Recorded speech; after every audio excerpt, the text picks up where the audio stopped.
But yeah. Oh, hang on, got it. Yeah. Yeah, we've got a problem. It won't let me connect to Facebook because it says I'm spamming, which is really, really doing my nutting because I haven't spammed anything. So I've tried it on 2 different Internet Explorers. So I'm recording it and then we'll go live anyway, and then we'll do it that way, and people can watch it. So I'm really sorry about that. I haven't touched my computer all day. I've not touched anything all day, and I'm not happy at all. It might be me, is it? Have you No, done one it's out mine. Of the UK before?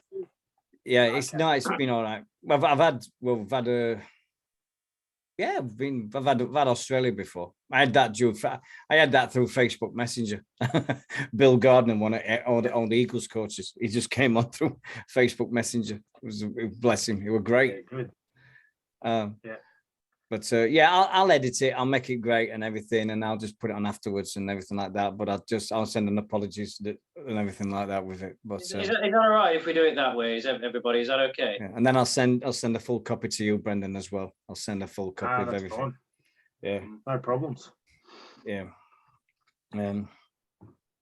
So, but no, right. Welcome. Right. Start there. 3, 2, 1. Good evening, everyone. Welcome to Eagles Chat. Apologies, it's not live. It's just the problem is we've got gremlins and Facebook is absolutely playing crazy with us. Hold on a minute. If I can put it on YouTube. Because it says I can do YouTube with it. So let me see. YouTube channel. I've got everything, mate. Oh, crikey. Right. Hey, Brendon, what do you think? Bronx. Jeez, I don't know. Are you a Bronx fan? Yeah, Broncos fan since about the mid-90s, actually, when I first visited Brisbane. This is the 97 treble winning ship. Well, it's not it's the 97 treble with Ansett Australia on it. And do obviously you recognise that one. Do you know that one at all?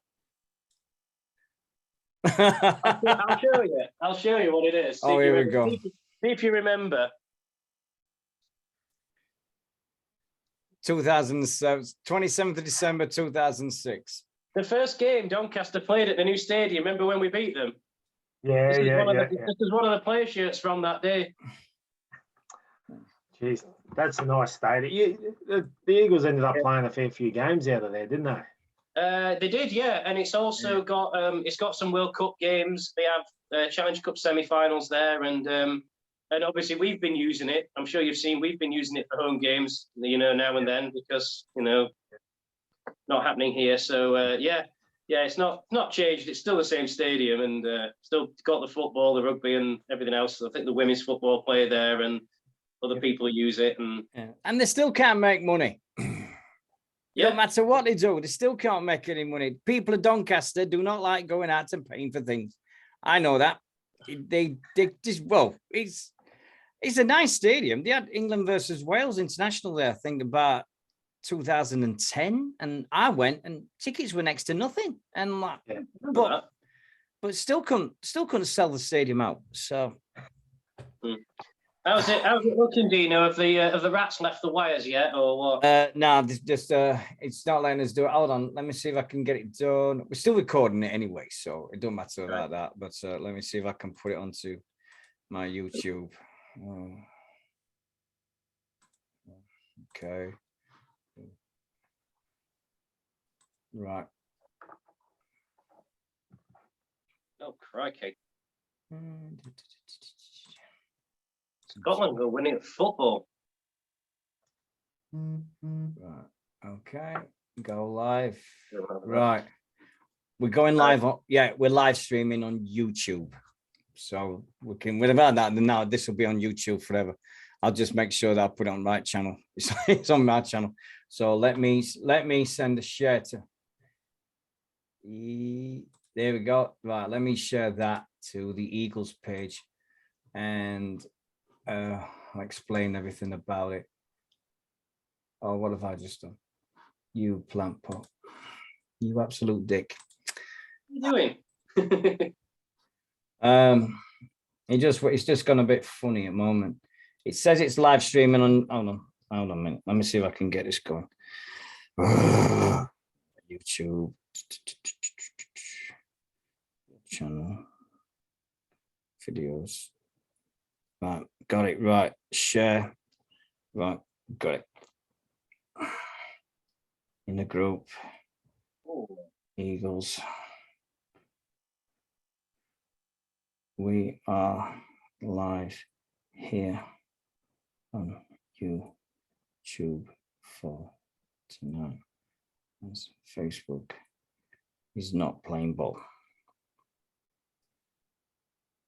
So I'll keep an eye on YouTube chat thing and everything like that. So I've got that. Yeah, we're live on that one anyway. Yeah, we're okay with that. Good, right. Okay, shall we Yeah. should we crack on? Right. Yeah. Is Okay. it? We're live on YouTube for the first time ever, but we've got very, very special guests. Hall of Famer, no less. I don't think we've had many Hall of Famers on, apart from Mark and a couple others. Oh, Mr. Mrs. Hetherington, we've had them on.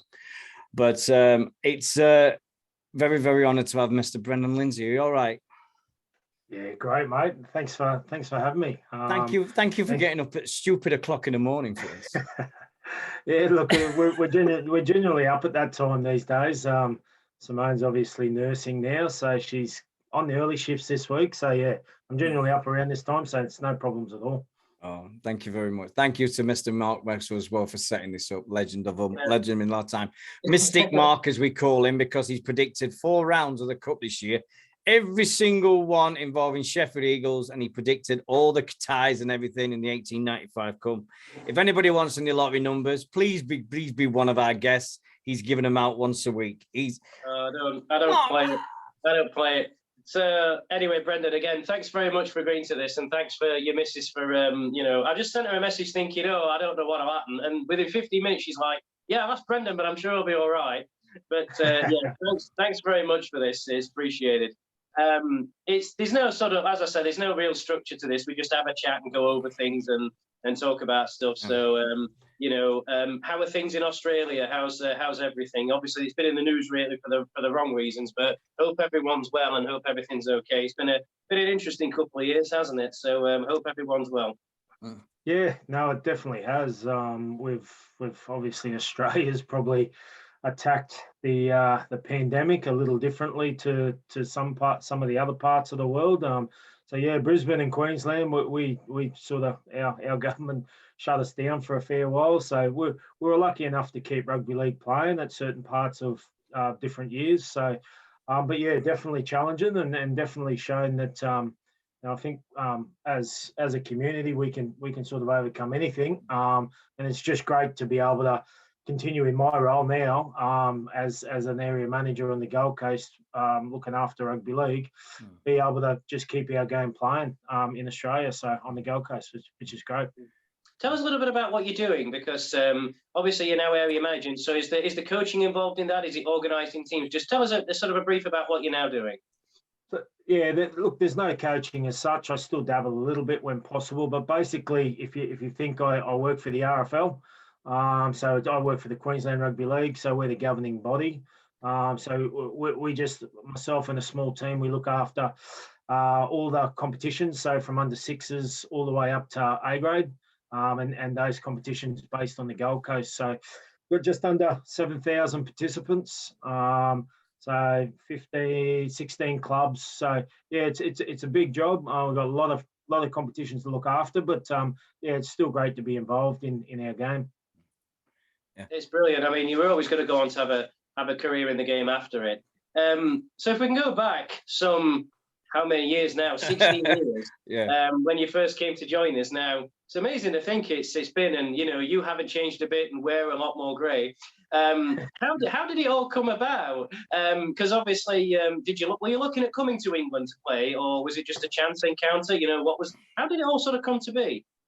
Yeah, look, as a young fella, obviously I've got Scottish heritage. So as a young fellow, I had a failed attempt to get over the Gateshead when they were in the Super League. I sort of changed my mind at the last minute and stayed in Australia. So it's always been a bit of an ambition, or was always an ambition for myself to get over there. And we were lucky enough to at the Ipswich Jets when I was playing to have an Englishman. Obviously, Andy Pointer come across from Sheffield through Danny McAllister, Bunyip, and I played a year with Points. And at the back end of the year, I was 28 and thinking I was just going around in the Queensland Cup, and obviously I'd been with Simone for four or 5 years, so we just thought it was a great opportunity to go and play a bit of footy in the UK, but also get that opportunity to see a bit of the world, a bit of Europe. So that's we'll blame Andy for that. Oh, it was a good thing he did. I understand he's still out there. I don't know if you're still in touch with him at all, but I believe he is still in Australia, isn't he? Yeah, he is. He's teaching. He's become a teacher. So I haven't been in touch with him for a while now. But yeah, he's still knocking about, which is great. Great to see. He obviously enjoys the country. So the Pom's still out here. So it's good. Yeah. So when you got here, like, what were your first impressions? Because obviously moving from the Queensland Cup to like level 3 in England, I'd imagine there was quite a difference. But I mean, how did you settle in terms of like coming to England, settling in the city? Obviously you lived in a nicer part of Sheffield. What did you think first off? Because I'm sure you've been to Europe before, but living here, how was the culture change? Yeah, look, it's it was.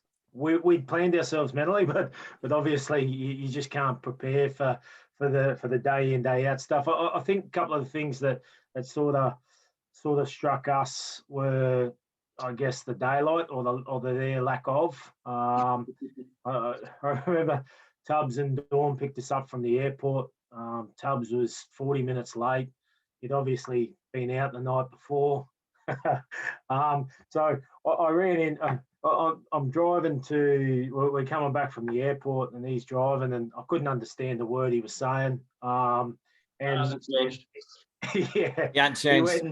We went and did a bit of a shop, and he obviously we stayed in Uterbridge, which is ended up being a great little village that we made a lot of lifelong friends through. But he dropped us into our little one better, and there was no fridge, and so he says, don't worry about that. He just put the milk, the ham, and I think there was something else that went out the back, and we woke up in the morning and the ham was frozen. So I guess that was our first little introduction to what we're in for.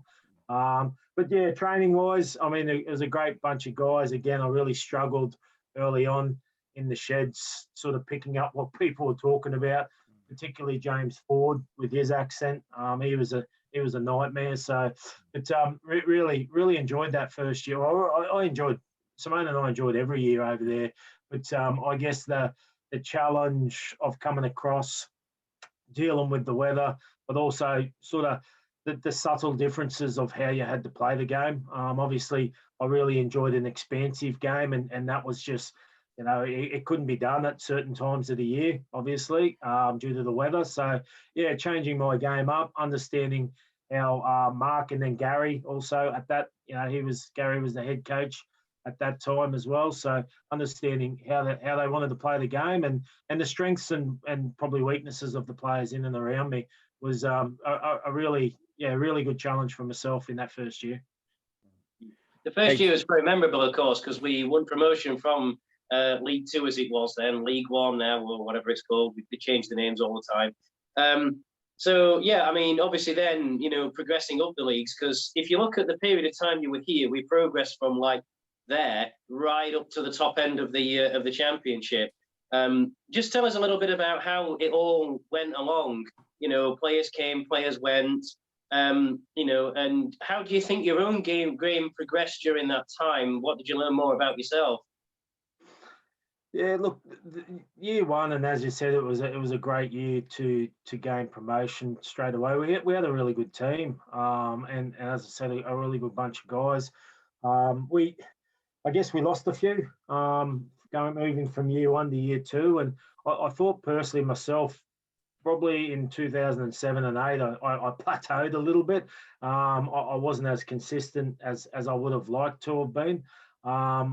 For one reason or another. But look, I think the progression, Mark and the Eagles did everything they can and they continue to do to attract the right type of person. I know Tubbs has always had a philosophy that he wants to give these kids a go. There's no illusions that the Eagles are not flush with cash or have a massive backer. So I think it's a great strategy, and he's really proven to be able to pick those diamonds out, and they're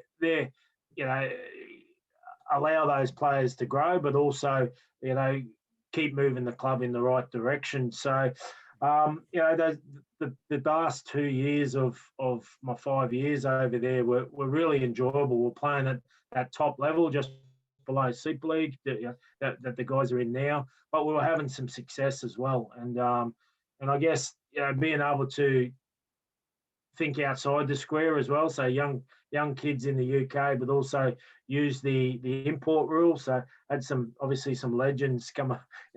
Menzies still floating around in Sheffield somewhere. Q I see he's back at the club, which is great. Missy's still playing. So Mark's got that ability to attract the right person that stays, hits and sticks and continues to play the game. So and to finish off that last year, I suppose I still remember that game, and I think it was Rob Warrancy scored the length of the field try, and the last play of the game that day, I went down the blind from dummy half and scored the try. Touch judge called me out, but I'd scored it. It's really funny how some parts of you remember some parts of your game and some parts you don't. But I always remember the good stuff, boys. That's for sure. Yeah. We've had Mrs. Sheffield Eagles, Katie Pete. She's gone crazy with the questions in here at the moment. You remember Kate, don't you? I do. Hey, Kate. She's saying, yeah, she says, you look well. Hope all you and your family are good. So she's saying that as well. So I've got it all over the place here, so I'm doing best I can.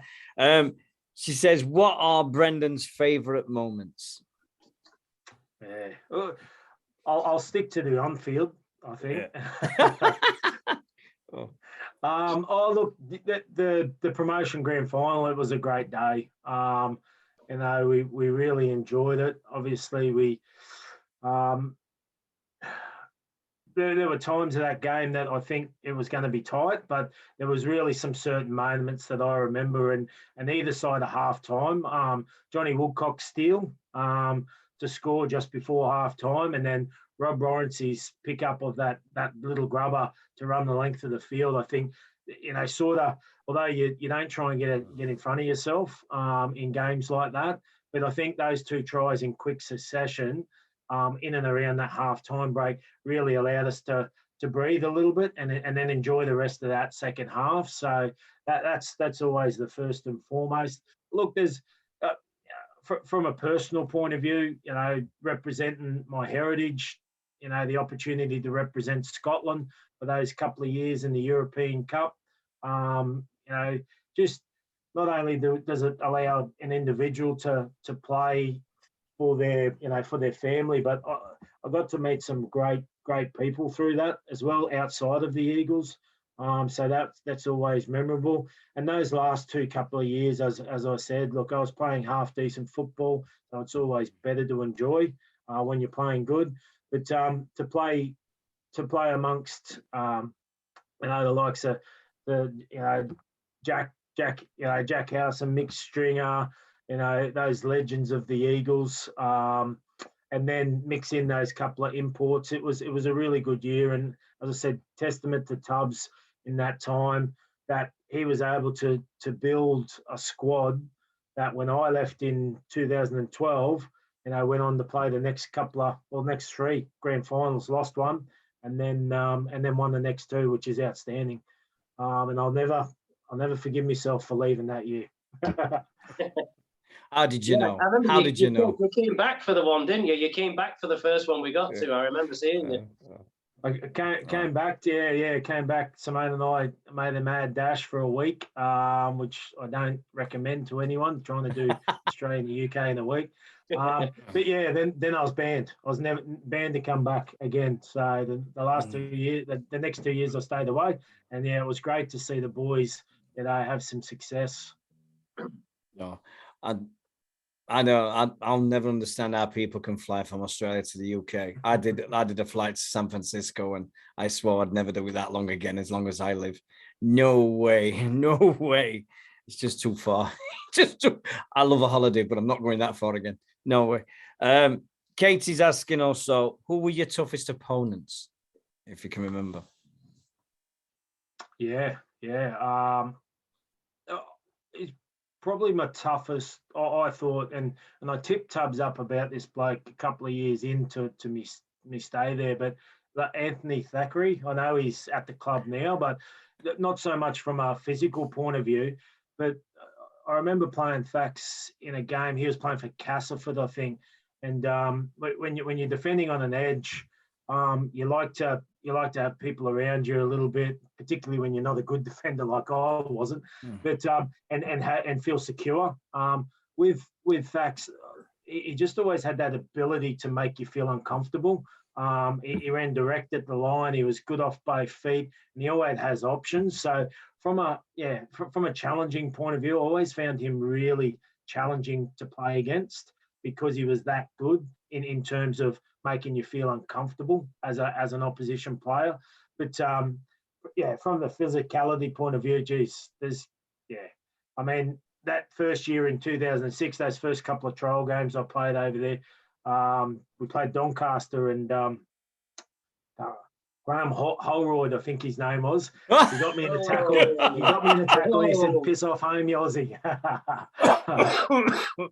Sorry. There's always the fun times. Yeah.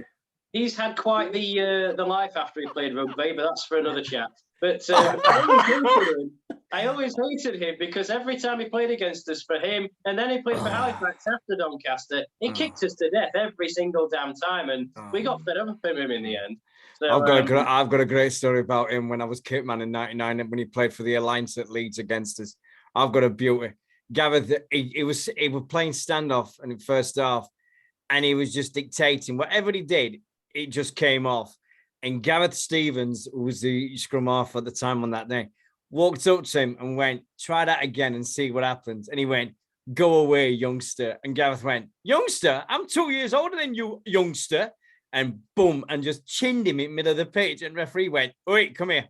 And goes, "He said he was younger than me, and he's older, so he lied to me, sir." And ref went, "Yeah, okay, no problems. Yeah, go away. And I'm like, "How'd you get away with that?" And he just says, "Well, he lied. He lied to me." So, and then afterwards, they were just putting arms on each other going, "What did you hit me for?" And it was beautiful. But Olvoid, again, it was scourge of the 90s and noughties at Eagles. It's Olvoid every time.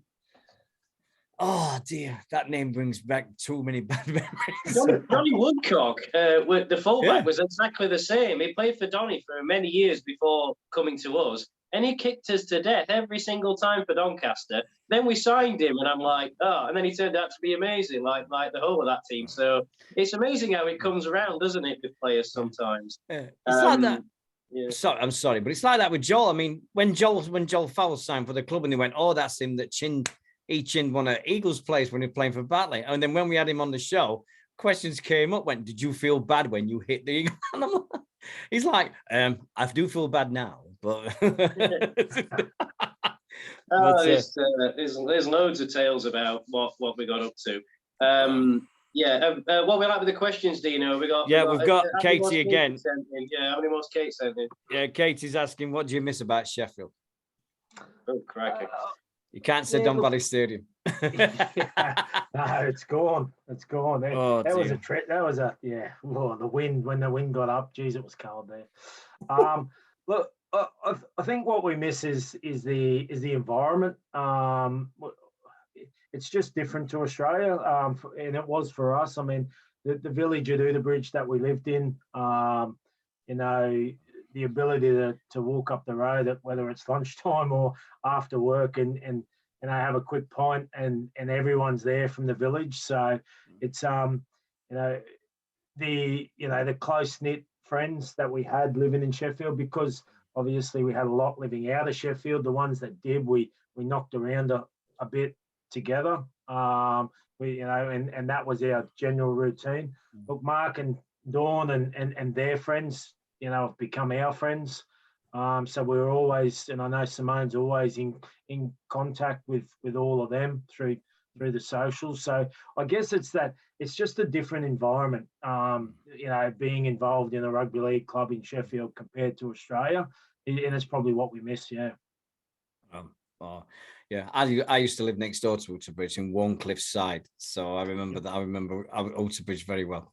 So it's changed a little bit, not much, but it's just changed a little bit. They keep building sites and they keep building housing estates on it now, especially where it floods. They've been building housing estates on where it floods. Not the greatest idea, but they needed houses apparently. Every house comes with a boat apparently. So, dear me. Another one of Andrew Senior. This is what Andrew Senior Mark says. Why did you never win the Grow the Beard competition the squad used to have? I wasn't allowed, basically. So I think Simone said someone said it was her. Yeah, absolutely. She wouldn't. I think I tried the beard, but when we had to go to the Mo, and then Tommy Trailer that year went toe to toe with, might have been Mitch Stringer, and I remember for a couple of weeks they're running around with half a mustache, playing, working. Yeah, no way. I was too old for that. Thanks, Andrew. Katie's gone crazy with the questions again. Natasha Tubby's daughter. Brendon, he misses us most. Ha ha ha. And Katie again, she says, have you stayed in touch with the boys? Will you come back home at some point for holidays? Yeah, we've been back a couple of times now. We try and Gav Brown we caught up with, Jack obviously as well. So yeah, try and catch up with as many as I can. I'm terrible on social media, as Mark could probably attest to. Simone definitely does a lot more of that than what I do. But yeah, look, absolutely, we want to be back on it. I think it's Mark and Dawn's time to come out here. So we're just waiting on this COVID situation to settle a little bit more. But as soon as we can, in the next probably 2 or 3, would be great. And our young fella Billy, so we come back a couple of years ago. He was just 1. So we'll wait. We definitely won't go through that flight with a young fella again. We'll wait till he gets a bit older. But also so he can sort of start to create a few memories for himself as well. Yeah.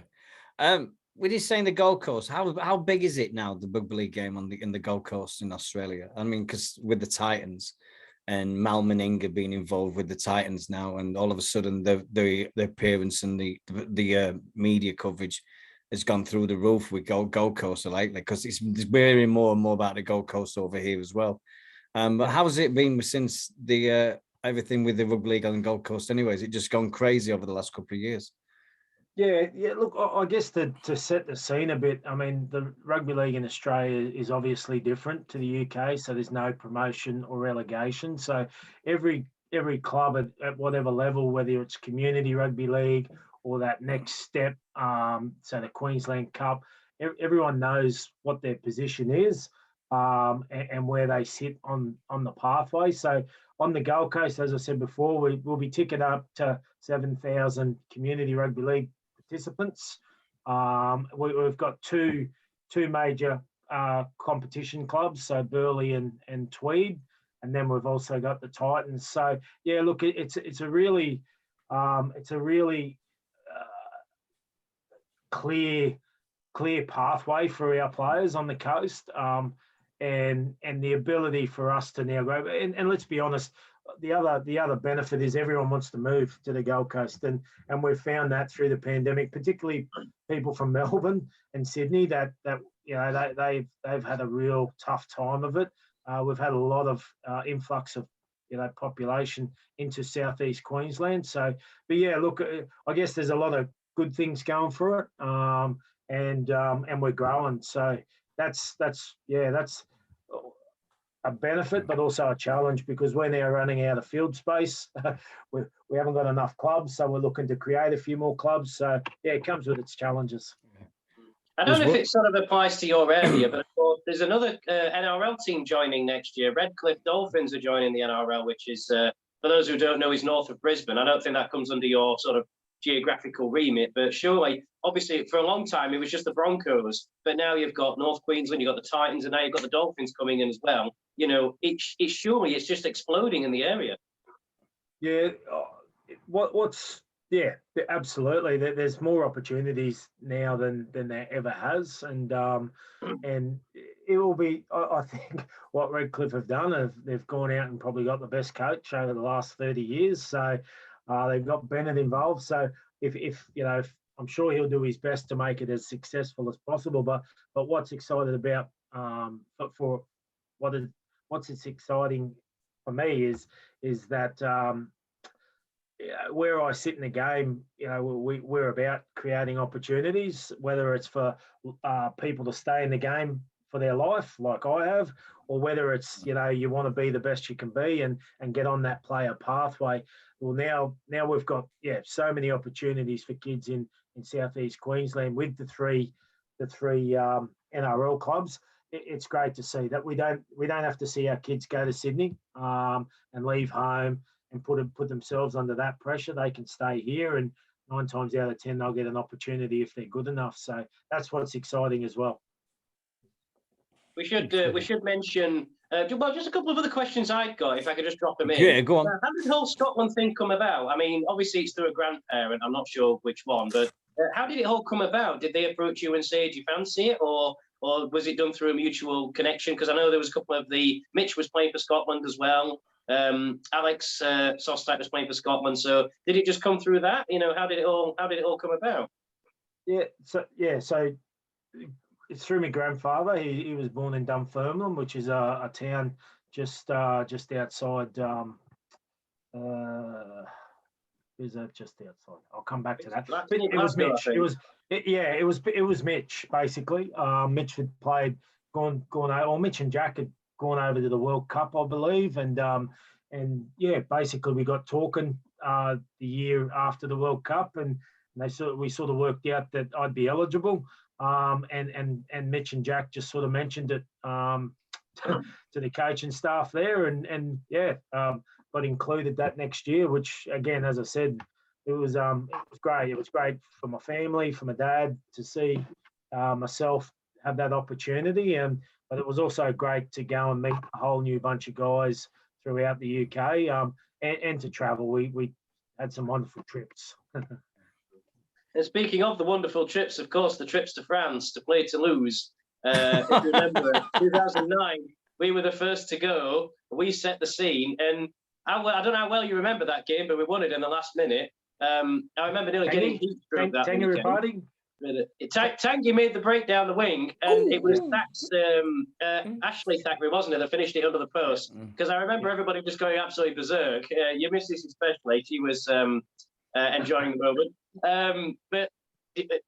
Well, those games, I know you played the first two, and we won both times, I think.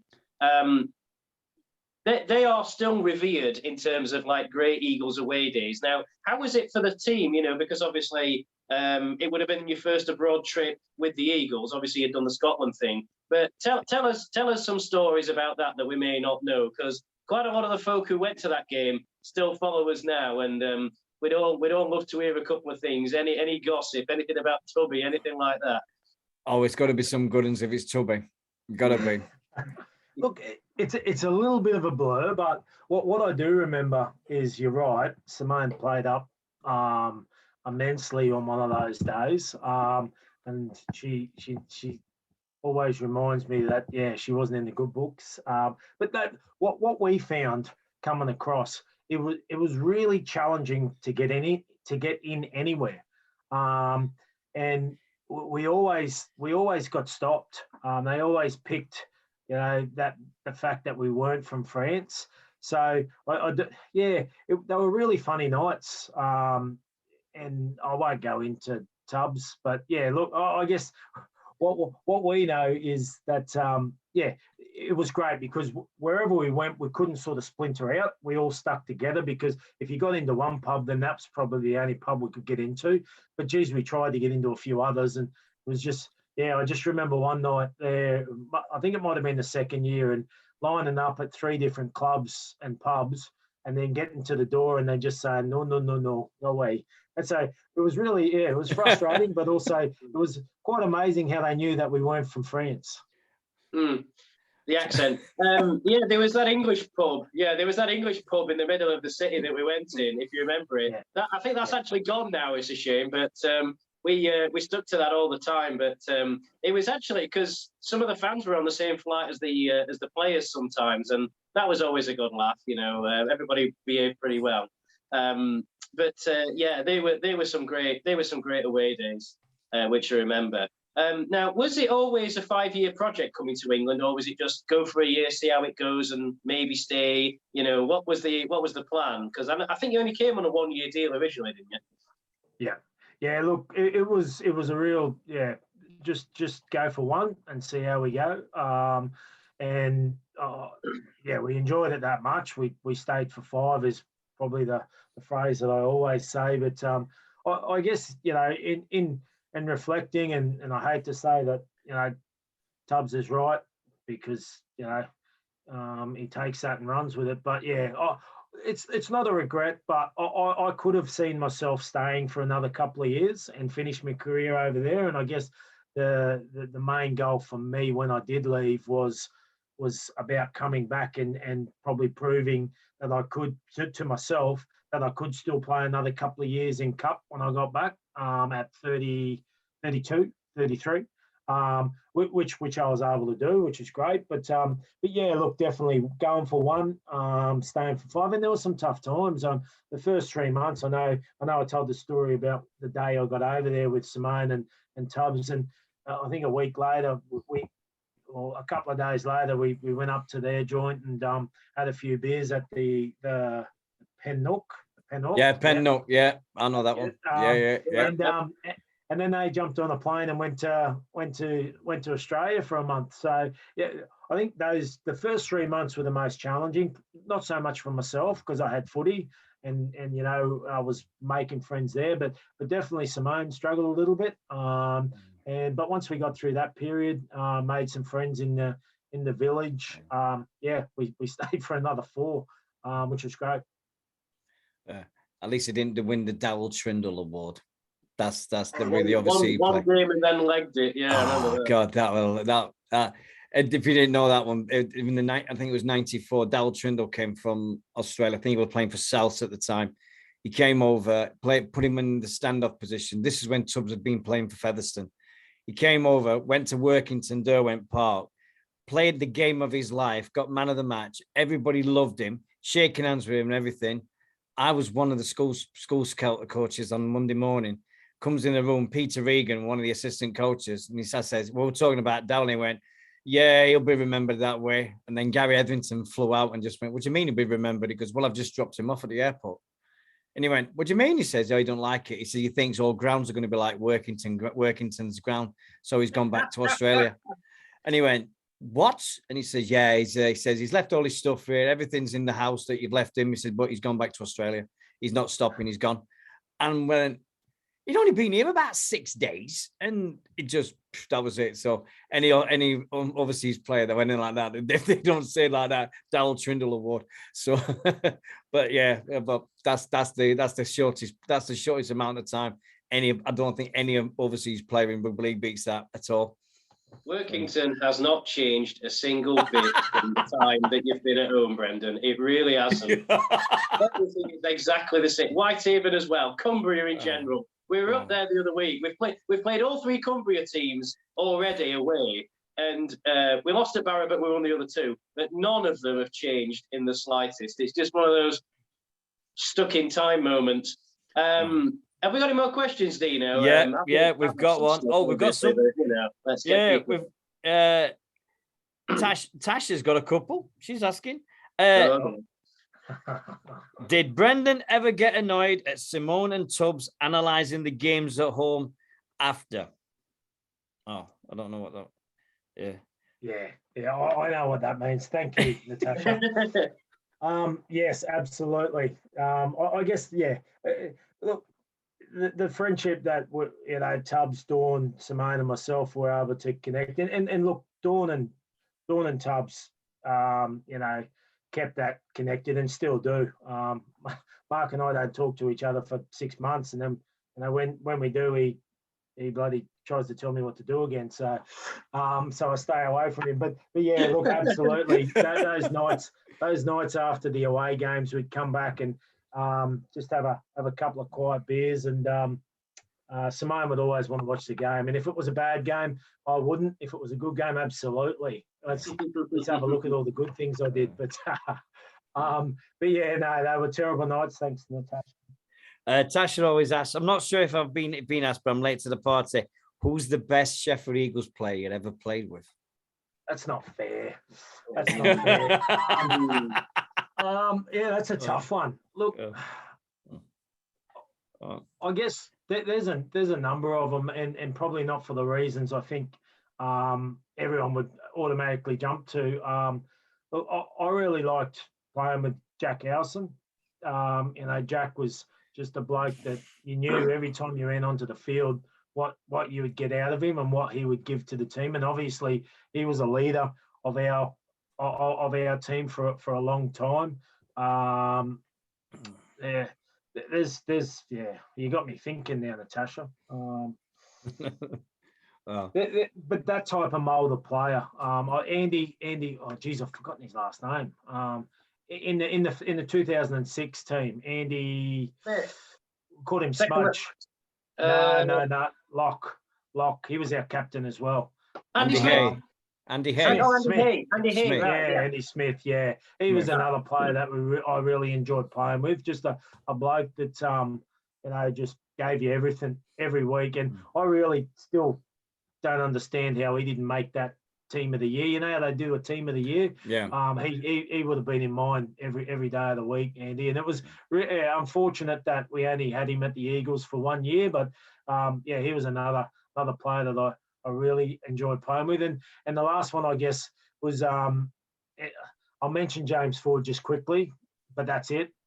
But Johnny Woodcock, I love playing with Johnny as well. Not a traditional fullback that, coming from Australia, we had those fullbacks that were really great at ball playing and things like that. Johnny wasn't like that. So, we had to change our game a little bit to suit how he played. But some of the things that he could do and his footwork always got us on the front foot.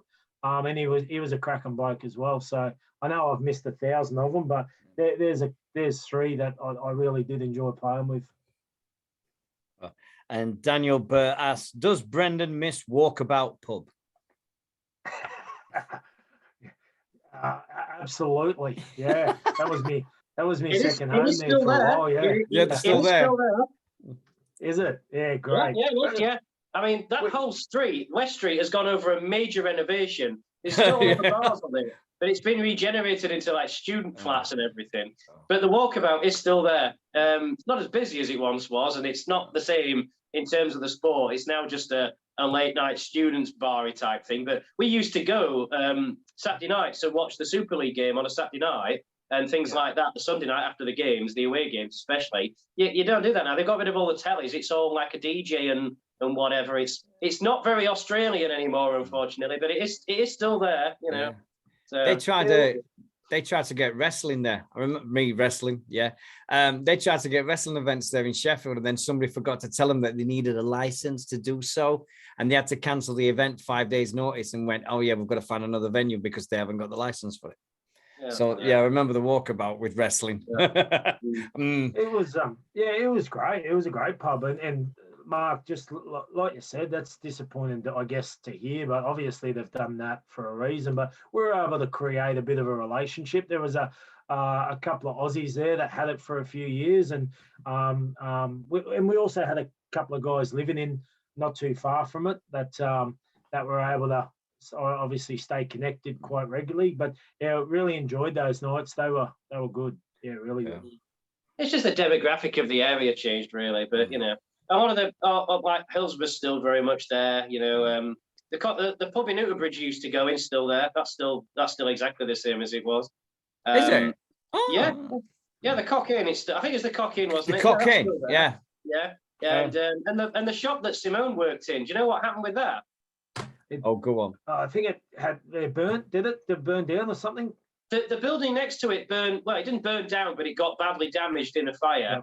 and they had to regenerate it, but it's still there as a shop, and it was closed for a while, then it reopened, and it is still there. So yeah, I mean, it went through a change, but it did survive. But yeah, there was that shop, and then there was another one at the end of the block. That was the one that was pretty much destroyed, but yeah, they rebuilt it. That's good. Well, I'm down south, so my memories of Sheffield are blurring every day now. So it's that long since I lived there. It has changed a fair bit. Tell me about it. Right. Kate has asked a good one. Do you think there is a massive difference between the Australian and the UK Rugby League? Yes, I do. But I think both have its strengths and weaknesses. I still like to enjoy those. I get up and watch the Super League games quite early. It's free flowing. It's not massively around, the wrestle or the slowing down of the play the ball. So the attacking players in the UK can still get that little bit of freedom. But I suppose in Oz, it's on the flip side. It's there's a lot more. I guess there's a lot more consistent contact, and it's a little tougher, I guess, to break teams down because of that wrestle. So, and it's focused on that much. So yeah, look, I'm going to sit on the fence here, Katie, because I like both games. I just like the rugby league. I guess when World Cups come along, we get to see which is the best. Yeah. Which is again, really looking forward to this year and seeing the World Cup over there in the UK and seeing some great footy. Did you happen to see the Mitch Barnett elbow from the last weekend? Did you see that? What did you think? That was just like, I mean, wow. Yeah. I love the argument they had on that NRL 360 I looked on Facebook. There was a great discussion there. One guy saying he's innocent, other three are going, "What are you on about? Where is he innocent with that?" So I wish we had them programs like that over here. I really do. I think they're great to watch on Facebook and things like that. Now, I've got a personal question. We should prefer one referee or two referees on the pitch?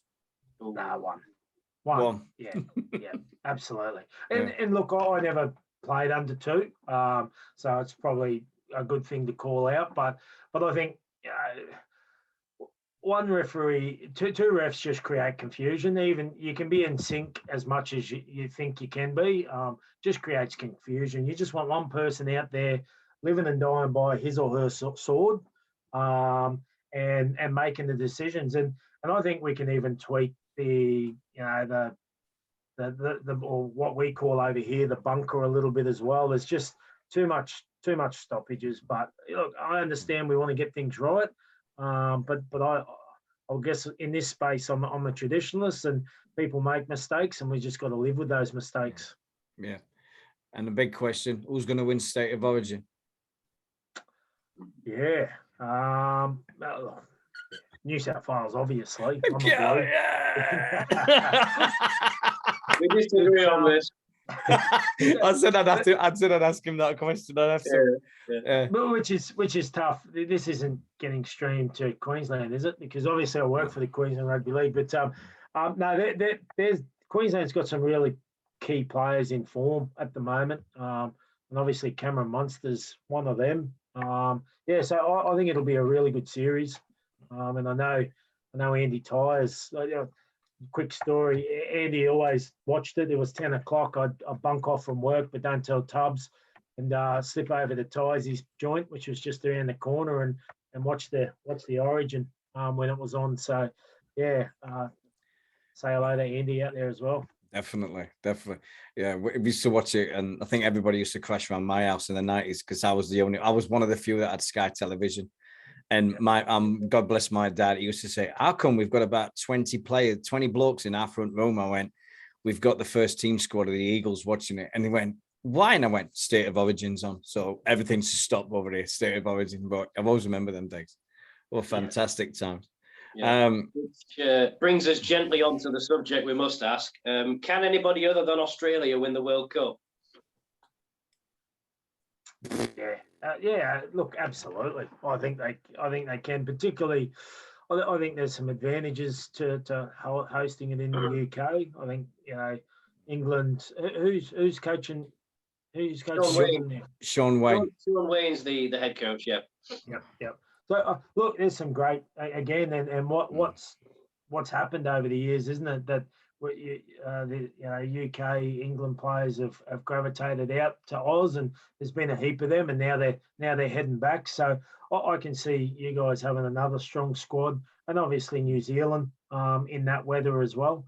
Although they haven't been home much, they've spent the majority of the New Zealand squads been in Australia for the last 2.5, 3 years. So, but yeah, I think it's between the top three again.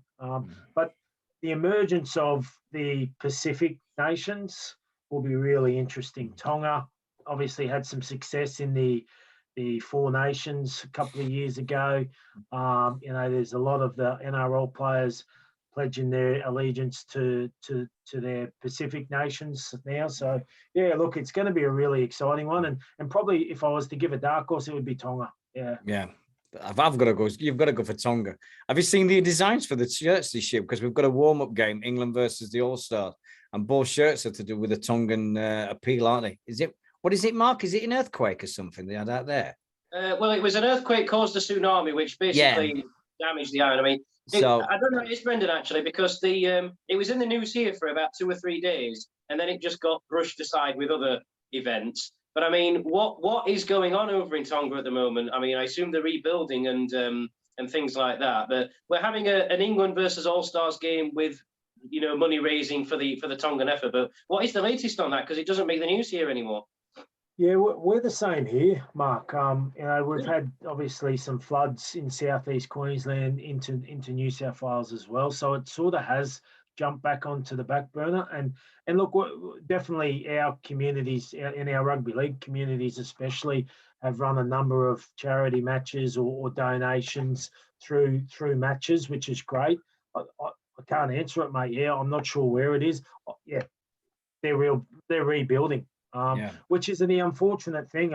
We had a town here in Lismore, in New South Wales, Lismore, that basically lost their whole town a couple of weeks ago, and we had some rain over the weekend, and they've just sort of flooded again. So it's been really crazy over here in terms of the weather, and it's tough. But I guess within our game, where possible, we can keep our game going and at least gives people a little bit of a break and something to watch and cheer on, which is great. Yeah. Well, I've enjoyed. I'm blown away by this. I've been having an absolute blast with this. I don't know how Mark's. I love Mark forever for this one. This has been an absolute. I'm delighted to see such a.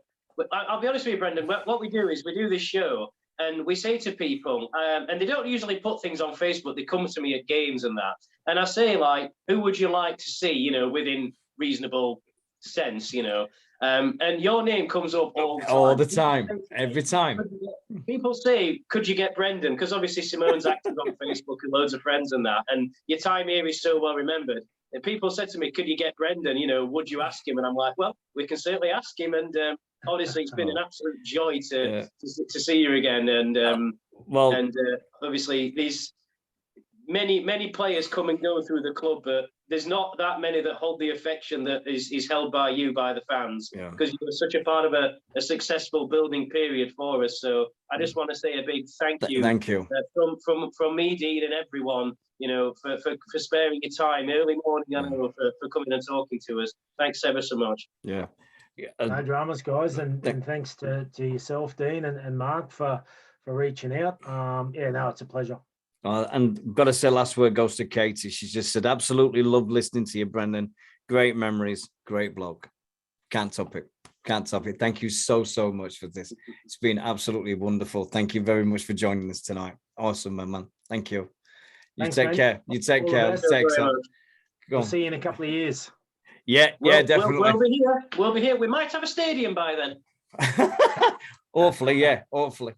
Right. Take care, my man. Thank you. Bye-bye. Bye-bye.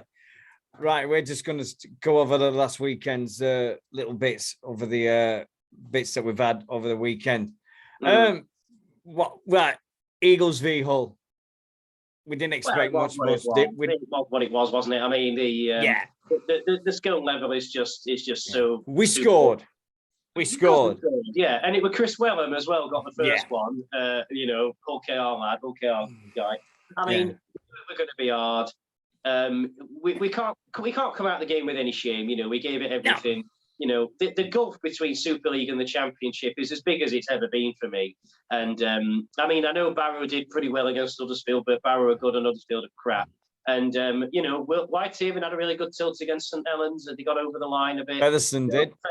Fev had a really good go at Catalans. They were in the lead for a fair bit. But obviously Catalans pulled away. I think if you'd have maybe got Huddersfield v Fev, or Cass v Fev, or Leeds v Fev, it might have been a different story. But the draw just sort of kept people nicely spaced apart. The best champ sides got the best Super League sides. So a little unfortunate how the draw went, but there's no shame in the way we played the game. We played it in an attacking manner.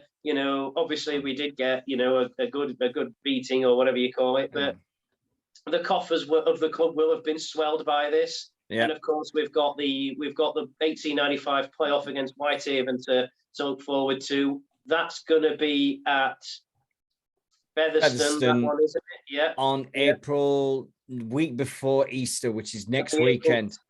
It'll be April 10th, won't it? It's a week on. Hold on. When's WrestleMania? Well, we've got Featherweight. Week of Sunday.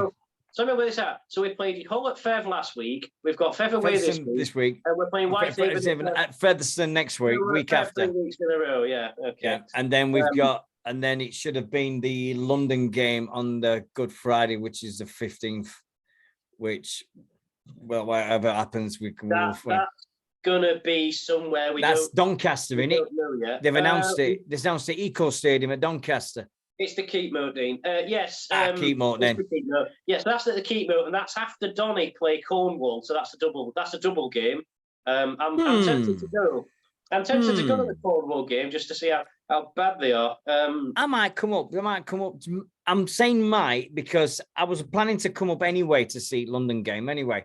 And to do Doncaster, it'd be cheaper for me, and I could It's a straight train from Cambridge, isn't it? Yeah, I've got to change at Peterborough, but I can go Peterborough, Doncaster. I can do I can do my house to Doncaster in about an hour and an hour 20, now 15, now 20, easy. Yeah. And then I've just got to get from station to that. But it's getting back. It's British Rail on a Sunday. It's just murder. So, but I'd have to see about it. But it just depends on what time kickoff is, really. It just depends. If it's an early kickoff, I've got no problem. If it's a late kickoff, then I've got no chance. But I think it's going to be 3 p.m. I think it's 3. They've said it is the London game. So it'll be finishing at 5. So you'd be getting a train about 6:30. Yeah, I think I can manage that. I think I can get that somehow. Yeah. So we've got the London game there. We have also got the Newcastle game we need to sort out. I don't know where that's going to be yet. I don't think they've said. Can I just say, guys, please don't get onto the club's back about these venues. They're doing the best. They're finding a venue. It's got to work commercially as well as other things. So, just have a minute before we lay the criticism in.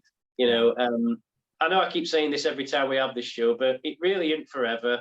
The last time I went past the new ground, it is getting more and more finished. But let's just have a minute before we start. Moving. The club, I'm sure, have explored every option available. They won't do it by choice. Obviously, Fev will be happy to have us because it's their ground and money's money to them, isn't it? Donny, I'm sure, would always have us at the Keepmoat.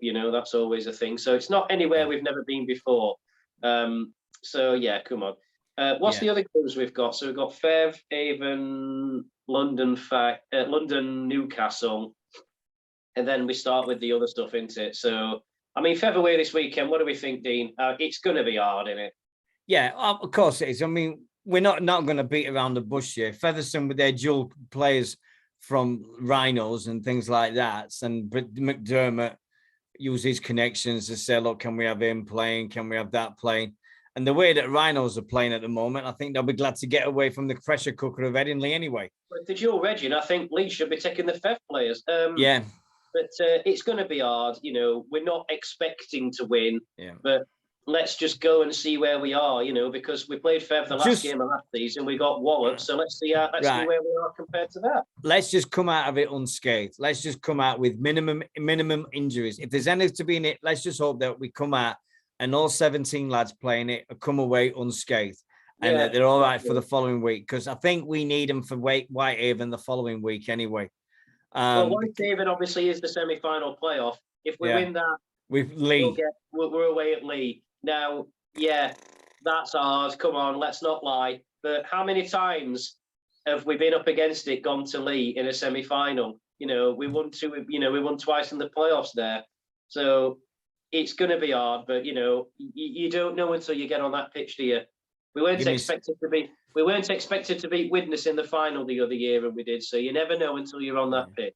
And other semi-final is Featherstone versus Barrow. Barrow Featherstone, yeah. Which you would expect Fev to win. So, but do you know? After I watched Barrow on Sunday, I was shocked. I was like, "What? What the heck's going on here?" You could tell they were up for that game. Absolutely. They were. I mean, that interception try was amazing to watch it. It was so nice to watch it. It's always good when that happens, isn't it? When somebody intercepts that. But when it's Shuddersfield, it's even better.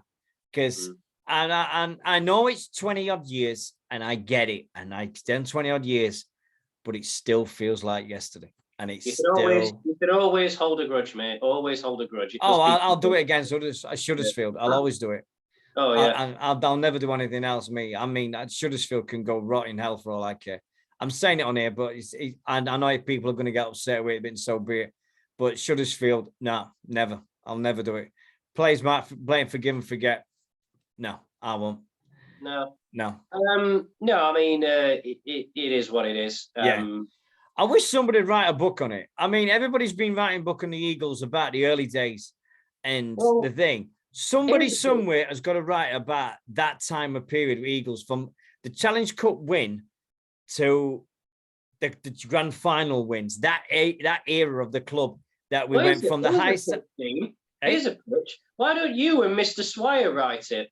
Because of course I'm useless at English. You were there when it all started. And of course, Mr. Swire, came in. I just think when we started. So if he'll pay for you to go and visit him in France, I'm sure he could write a book between you. Well, he's having all them pictures took with ex-Eagles players like Tim Wilbury and all the other ones. So, but no, it'd have to be the period like 98 down, and they'd have to go from the rise, the fall, and rise again of the Eagles, because that's a story in itself. I mean, from the top of the pile when we won the Challenge Cup to 98 and then 99, and then we had to sell Keith Senior to survive, and we got it, and then the club went the merger, and then we had to restart again and go at the bottom and then restart all again, and then come in all up, and then Brendon with the National Division 2 grand final win, and then the grand final wins, and end it with the 3 grand final appearances. I think that story needs to be told. It is the progress we made in the period of time that we did, yeah. I don't think any other club can go from in 15 years, right? If you look at it from 15 years, 1998 to 2013, you look at any other club within 15 years that did what we did. It's not possible. Nobody did it. Yeah, they've had teams going liquidation and bankruptcy and administration, but nobody's had all their club ripped away, and he had to put together a squad for Boxing Day 1999. And then play against Lancashire Lynx, or whatever it was then. It was like they were Lancashire then, and we had to wear their away kit because we didn't have a kit. I remember I was there. I remember it. I remember it very well. Giving away kits on the coach over there. I remember that. I'm sure Senior had one of those. Yeah, because had one of those match worns from Lancashire, the one that we wore, the blue one that day. Yeah. If he's got one of them, then that's one of the rarest Eagles jerseys of all time. A lot rarer than anything that I've got behind me. He's not selling it, yeah. Yeah, because if anybody's wondering, this is the Eagles collection that I own. This is everything I've got. I've even had to put this South Sydney on because I wanted everybody to see it just once. This is my Eagles collection behind me, from the early days to the latest one. I don't know if they're in order. I need Mr. Webster to give me the years on some of these, because my brain's gone fried a bit in it. But I can remember all the old early ones pre-merger. They're in order. And then I've got the latest ones there. And I've even got the Summer Bash BLK one, which was one of the rare things from eBay. That is a great kit. Yeah, I love that kit. I'm annoyed I didn't actually buy it, but by the time I got round to it, I think they're all gone. But that's the one. Yeah, that is a great kit. That's got to come back, ain't it? Really, that's a beauty. I think that's great. I mean, I don't want it as a home shirt, maybe as an away, you know, the design as an away, but or a special, but like that one was. But yeah, that's a corking shirt. That's a beaut. I like that. I mean, the color scheme of the Eagles and everything, it's perfect. Yeah. So going to go about rare kits. I mean, this one here is a nice little Eagles piece of Eagles here, isn't it? Yeah, go on. We've got a bit of time. Tell the story behind that shirt, because this is a beauty. This is a cracking story. Even Brendon couldn't remember it that bad. Yeah. Well, I got it out because obviously Brendon played in that game. I'm not going to keep you long because I ain't had any tea and I'm hungry. Oh God, it's 10 o'clock. I'm hungry. You can ask anyone. This is a match-worn shirt from I'll put it in for you, for the day after Boxing Day, when we played the first game at the Keepmoat and beat them. A fella on eBay had this for sale and obviously didn't know what it was or what it represented. So I ended up paying about half the asking price for it. And then after I bought it, I told him the story, and he's like, "Oh, it's great. It's gone to a fan of the team." And it's just a little bit of Eagles history because, of course, they'd set it up for us to go there. They were going to beat us. They were going to have a trophy presentation, fireworks, and all the 9 yards, as the Yanks say. And then we beat them. And that didn't happen. We didn't get the trophy. They didn't present it to us. Tubby had to go and ask them for it. And that's one of the Donny player shirts from that day. And obviously it's embroidered with it on. It's Ricky Sharif's shirt, if you remember him. I think he played it. He might have been a centre or winger. I'm not sure. He's got a 4 on the back anyway. But obviously that was the 2006 promotion shirt. Well, we've got it. We're back in the league. It's back into the league now. We've had Challenge Cup dreams are over. But we are in the semi-final playoff of the 1995 Cup, which is mission accomplished this year. Anything is possible now. Anything. We're 2 games from Wembley. If we know what we can do on the day, Lee can have all them great players, all they can do. But we've got Thax and we've got Joe, we've got Super Joel and all the rest of the guys. They've got big brutes with ability, and we've got brains. We've got brawn. And we've got style.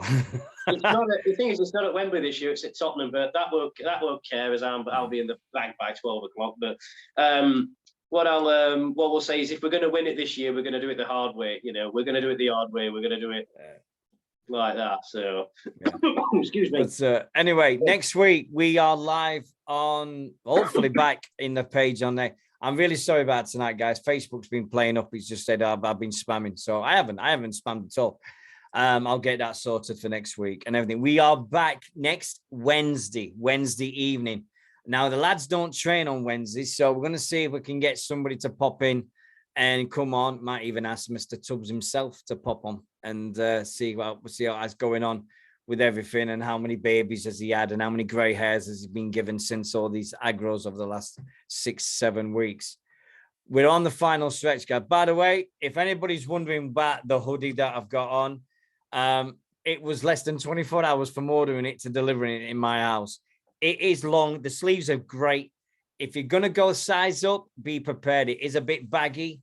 This is an extra large, but it is absolutely fantastic. It doesn't feel as thick as last year's. And the polo shirt, I'll listen about that the better, but that is so thin. It is crazy. The only way you could wear that polo shirt is if it's 26, 27 degrees, because I won't be wearing it anything unless I was wearing another thing underneath it. Wow, it is thin. But it's great. I like them. I like the colours, different. So, but anyway, every day now is closer to us. If you've bought your kits, wonderful. Every day is closer now to us getting his kits because they've said mid-April, so it's 3 weeks. We will be back next week, as I said, next Wednesday evening. I hope everybody enjoys themselves. We should be back on Facebook then. Thanks to everybody that's watching us on YouTube. That's a complete fluke that we've done this on YouTube and everything. So I've got this all recorded anyway. So I've got to spend some more editing it and then making it. And then I'm going to send the whole thing to Brendon and Simon so they can watch it to their heart's content. All right. Cheers, my man. Go and have your tea and have a nice restful night. And I'll speak to you next week. See you thank next you week. very much for tonight, my mate. You're a star. Right. Thank you. That's well. Bye. Thanks a Bye. lot. Any suggestions for next week? Let us know. Take us care, guys. See you soon. Bye-bye. Bye-bye. Bye-bye.